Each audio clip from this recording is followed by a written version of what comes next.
დღეს საუკეთესო ბარმენი 2014-ის მეორე ეტაპს ბათუმმა უმასპინძლა. კაფე კანაპეში 24 პროფესიონალი ბარმენი საკუთარი პროფესიონალიზმისა და კრეატიულობის გამოყენებით პირველობის მოპოვებას ცდილობდა. საბოლოოდ გამარჯვებისა და საუკეთესო ბარმენის სტატუსი კახა მექვაბრიშვილმა მოიპოვა. ღონისძიების ორგანიზატორების განცხადებით, მსგავსი კონკურსები ახალგაზრდა ბარმენების კვალიფიკაციის ამაღლებას ემსახურება, რაც მათ სამომავლო საქმიანობაში გამოადგებათ. შეგახსენებთ, რომ პროექტი საქართველოს პროფესიული სასწავლებლებისა და ბარმენთა ასოციაციის ხელშეწყობით ხორციელდება. მნიშვნელოვანი დღეა იმ გაგებით, რომ ჩვენ ყველა შანსს ვაძლევთ ჩვენ სტუდენტებს, იმისთვის რომ განვითარდნენ აი ამ აღლონ კვალიფიკაციები და დღევანდელი დღე ზუსტად იყო დასტური იმისი, რომ ჩატარდა აჭარის ბარმენთა ჩემპიონატი.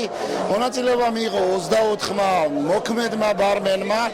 აქედან ძალიან ბევრი ჩვენი კურსდამთავრებულები გახლდათ. ძალიან კარგი სიტუაცია, ესეთი სიტუაციები ბარმენებს კვალიფიკაციაში გვეხმარება ასამაღლებლად. ზაფხულში ჩატარდება კიდე ბათუმში, თბილისში ვღებულობ მონაწილეობას და რამდენადაც ჩატარდება ესეთი სიტუაციები, ყოველთვის მივესალმები. დღეს კოქტეილი მომიწია მარგარიტა, რომელიც ჩემი საყვარელი კოქტეილია, რომელიც მომიწია და მე მგონი რომ კარგად გავაკეთეთ.